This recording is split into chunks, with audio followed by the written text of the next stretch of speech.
Shalom, selamat pagi. Renungan harian pada hari Selasa yang terdapat di dalam kitab Galatia pasal 1 ayat 14. Mari kita berdoa. Bapa di dalam surga, Bapa di dalam nama Tuhan Yesus Kristus, kami hendak merenungkan firman-Mu. Tuhan memberkati dan menyertai, mencelikkan mata hati dan pikiran kami. Di dalam nama Tuhan Yesus Kristus kami berdoa. Amin.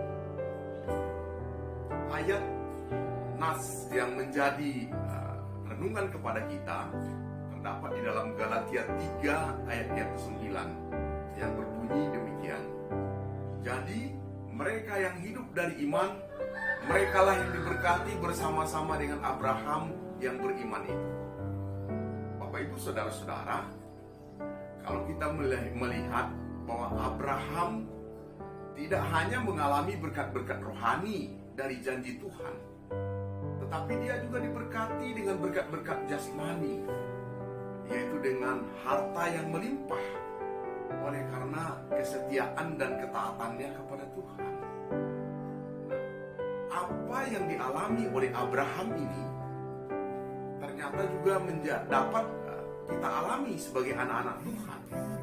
Galatia 3 ayat 29 mengatakan, dan jikalau kamu adalah milik Kristus, maka kamu juga adalah keturunan Abraham dan berhak menerima janji Allah. Jadi Bapak Ibu saudara-saudara, apa yang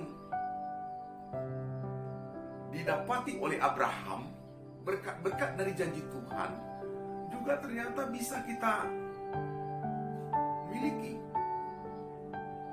Bapak Ibu, kita yang ada di dalam Kristus, seperti yang dikatakan firman Tuhan tadi, berhak terhadap berkat dan janji Tuhan. Namun Alkitab mengatakan, apa syaratnya supaya kita mendapatkan berkat janji Tuhan itu? 2 Korintus 6 ayat 17 mengatakan, keluarlah kamu dari antara mereka dan pisahkanlah dirimu dari mereka, firman Tuhan, dan janganlah menjamah apa yang najis, maka aku akan menerima kamu. Jadi firman ini mengatakan selama kita bersahabat dengan dunia ini, selama kita berkompromi dengan dosa, selama kita hidup dalam ketidaktaatan, maka berkat dan janji Tuhan itu tidak akan kita miliki, hanya menjadi hayalan saja. Karena itu, maka kita perlu belajar dari kehidupan Abraham, supaya berkat-berkat yang dijanjikan Tuhan itu, yang dimiliki oleh Abraham itu, juga kita dapat terima secara nyata dalam kehidupan kita. Itu yang pertama. Yang kedua,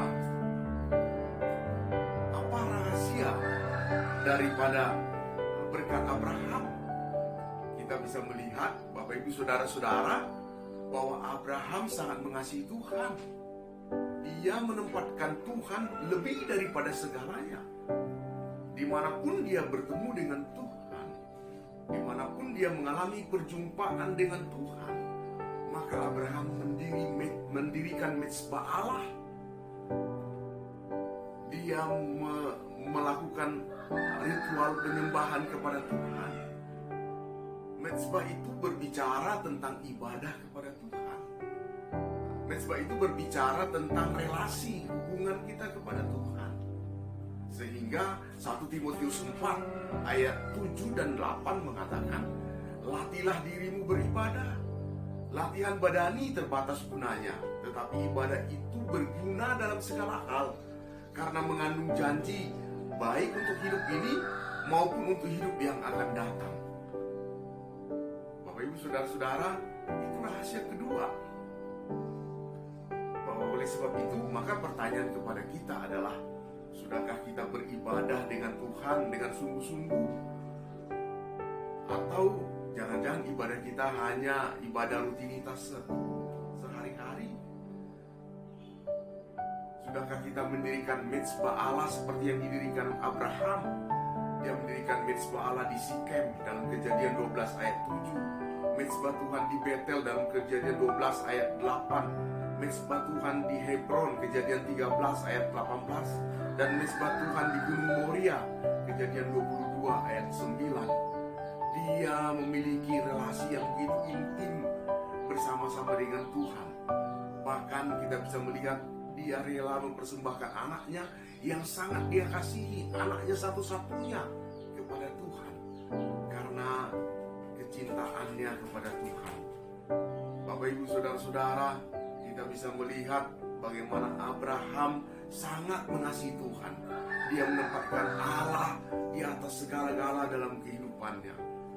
Abraham akhirnya mengalami penggenapan dari janji Tuhan dalam masa hidupnya. Sehingga Kejadian 24 ayat 1 mengatakan, serta diberkati Tuhan dalam segala hal. Abraham diberkati Tuhan dalam segala hal karena ia taat dan mengasihi Tuhan lebih daripada apapun. Kiranya berkat Tuhan menyertai saudara dan saya. Terpujilah Kristus. Bapa dalam surga, firman-Mu kiranya menguatkan dan menyertai kami, berkati dan sertai kami dalam menjalaninya. Di dalam nama Tuhan Yesus Kristus kami berdoa.